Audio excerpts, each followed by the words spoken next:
The Honda Valkyrie FC6 is one of those traffic-stopping motorcycles that non-bikers are simply fascinated by.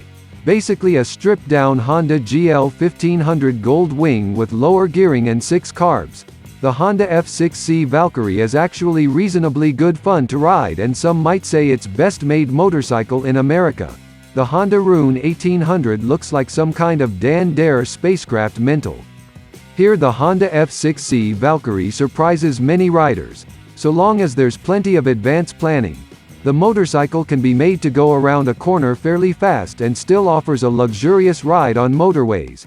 The Honda Rune 1800 is more ponderous, but then you'd want to travel slowly so people could stare for longer.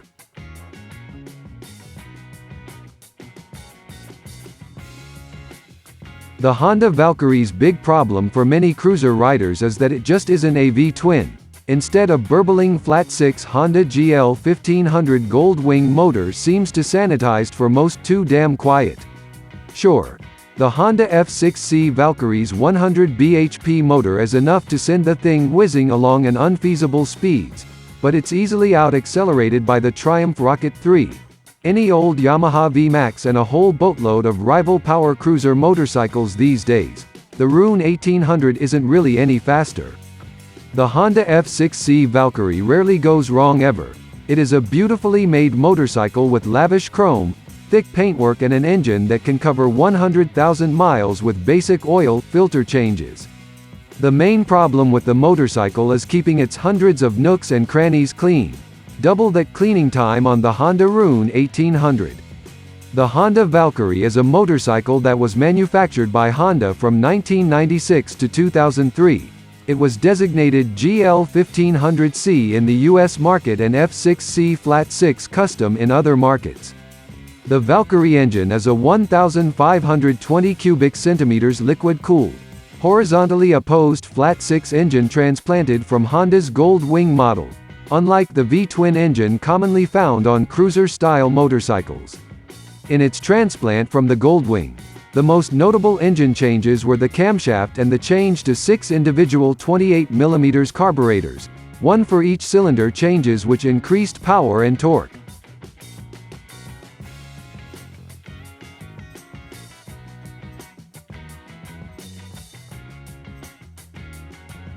The Valkyrie brings a touch of class to the muscle bike crowd. No bike in this group can top the overall competence of this Honda. Its sheer beastliness will whip them in almost any category. I hate to admit it, but this behemoth has really grown on me over the past year. My initial cringing reaction to the pneumatic styling of the monstrous front end and overstuffed engine compartment has slipped into quiet appreciation of the smooth efficiency this bike delivers to the rider. Bitchin' brakes, agile handling and comfortable ergos combine to coax a dopey grin out of anyone lucky enough to put in some good miles on this saddle. This is a bike that crosses over into many categories. If there's a road trip in our immediate future, the Valkyrie will be mine.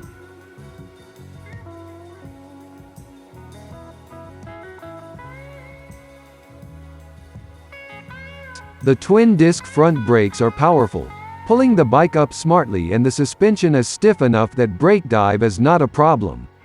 The rear brake is a tad on the wooden side and not the most effective in the world, though the effectiveness of the front binders more than makes up for any lack in the rear.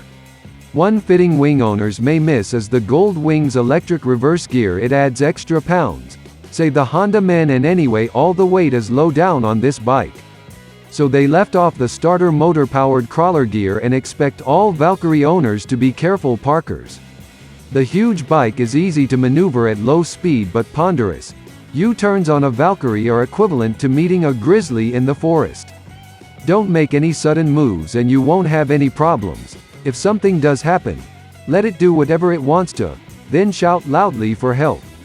Here's the beef that most cruiser riders will have.